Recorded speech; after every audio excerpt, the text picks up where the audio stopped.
नमस्कार. मी कीर्ती करंदीकर फाटक.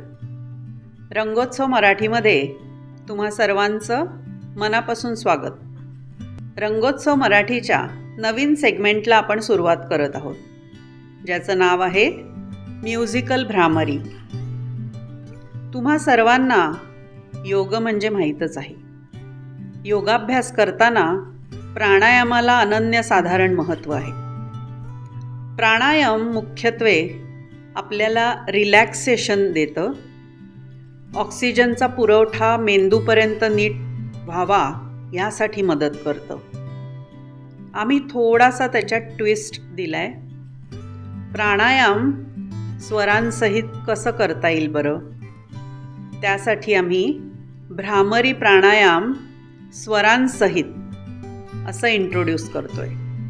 तुम्हाला सर्वांना रोजच्या आयुष्यात ताणतणावाला सामोरं जावं लागतं, पण अनेक जण त्याच्यावर उपाय म्हणून आपल्या आवडती गाणी गुणगुणतात.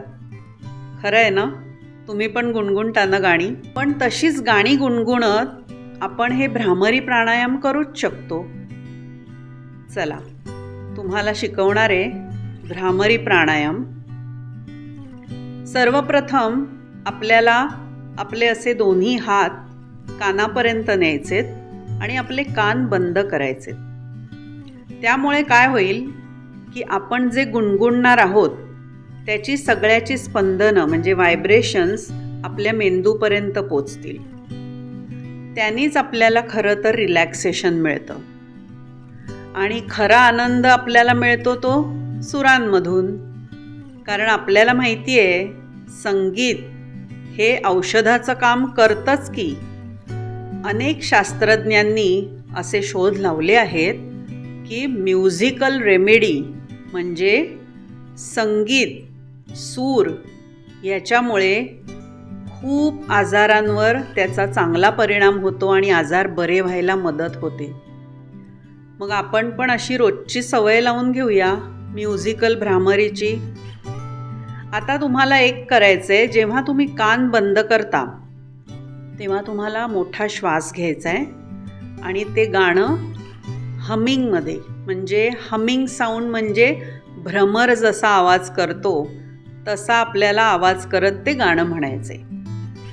त्यांनी खूप रिलॅक्स वाटतं आणि मन शांत होतं.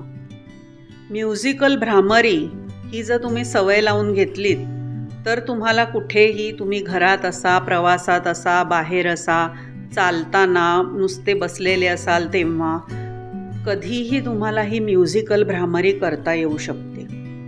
फक्त तेव्हा तुम्ही कान बंद केले पाहिजेत आणि मग ते गाणं गुणगुणायचं, म्हणजे त्याची सगळी स्पंदनं तुम्हाला मेंदूपर्यंत जाणवतील.